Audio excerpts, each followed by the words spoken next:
हो रब्बा कोई तो बताए प्यार होता है क्या, जैसा मुझे हो गया हो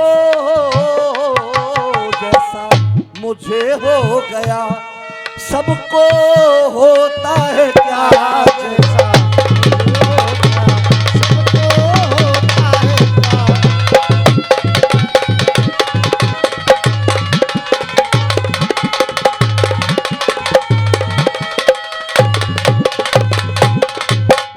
आपने पूछा ओ भैया शिव और शिवा में पावर कौन की बड़ी। शिव भगवान शंकर, शिवा माता भवानी। इस बात को ज्ञानी जानते हैं पावर किसकी बड़ी है। क्यों? सबसे पहले इस सृष्टि की रचना से पहले मां आदि शक्ति भवानी प्रकट हुई। उन्होंने तीनों देवों को प्रकट किया। सबसे पहले ब्रह्मा जी से कहा शादी कर लो। ब्रह्मा जी ने मना कर दिया, तुम हमारी मां हो, हम तुम्हारे साथ विवाह कैसे कर सकते हैं। भस्म कर दिया ब्रह्मा जी को। विष्णु से कहा, भगवान विष्णु ने भी मना कर दिया, विष्णु जी को भस्म कर दिया। अब जब शंकर भगवान से कहा तो शंकर भगवान देख चुके थे कि दोनों को भस्म कर दिया। शंकर भगवान ने कह दिया मैं शादी तो कर सकता हूं लेकिन इस रूप में नहीं। तो पावर मेरे मानने से, मेरा मानना यह है पावर उसकी बड़ी है जहां से शुरुआत हुई।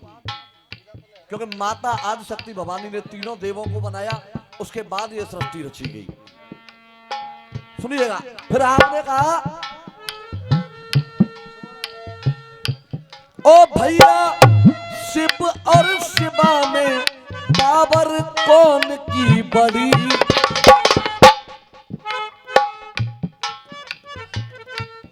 श्रवण शिव में बताओ। एक तो श्रवण की पावर, एक होती है समस्या, एक होती है शंका। हाँ जी भैया जी, क्या बात है। एक होती है समस्या। समस्या का मतलब यह होता है तुमने कोई लाइन पढ़ी किसी शास्त्र में, किसी लेख में, उसका प्रश्न किया तो उसका समाधान कहीं ना कहीं है।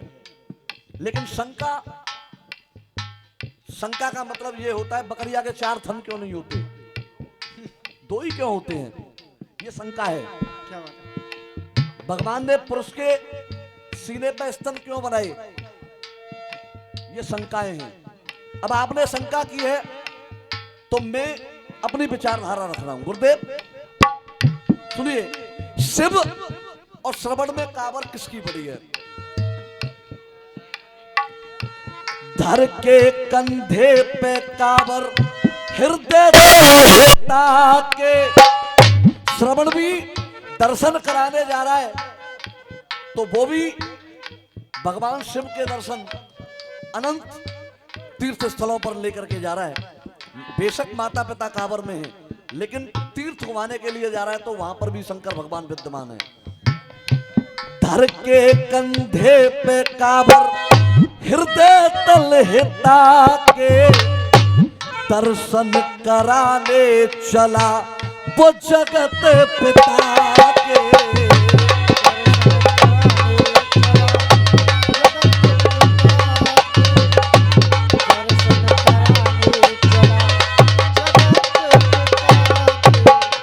शिवजी की कांवर क्यों बड़ी है?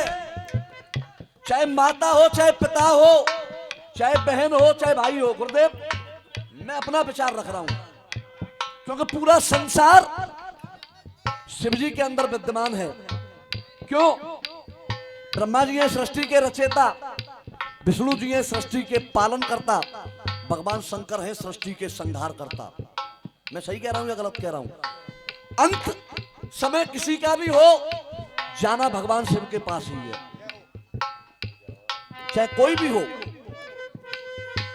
कहना रिश्तों के परन को सभी ने निभाया। रिश्तों के पर्ण को सभी ने निभाया। ये श्रवण का धर्म बनता था। माता पिता ने इच्छा व्यक्त की तो श्रवण उनकी आज्ञा का निर्वहन करते हुए उनको कांवर में बिठा करके दर्शन कराने के लिए चल दिया। ये उसका धर्म था। लेकिन अरे सबने रिश्तों का परण निभाया, लेकिन शिव के अंदर जगत है समाया।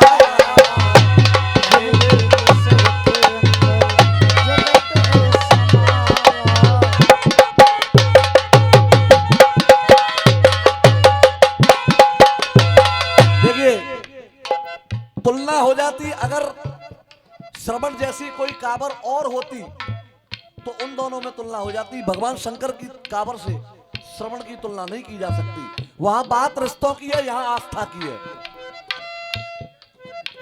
वहां बात रिश्तों की है, यहां आस्था की बात है। तो मेरा कहना क्या है, शिव है, अरे शिव है आस्था की देखो सबसे अद्भुत कड़ी।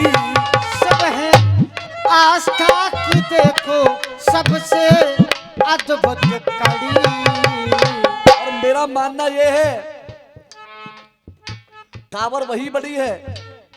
अगर श्रवण भी कांवर को तीर्थ स्थल तक ले जाता, वह भी कांवर वही कार्य करती जो ये कांवर कार्य कर रही है। जल के माध्यम से हो, साष्टांग दंडवत के माध्यम से हो, क्या बात है गुरु? सब अपना भाव अपने इष्ट के सामने प्रदर्शित करते हैं। तो कहना है शिव है आस्था की देखो सबसे अद्भुत कड़ी। और कांवर कौन सी बड़ी है? कांवर वही है बड़ी, कांवर वही है बड़ी जो शिव के चरणों में चढ़ी।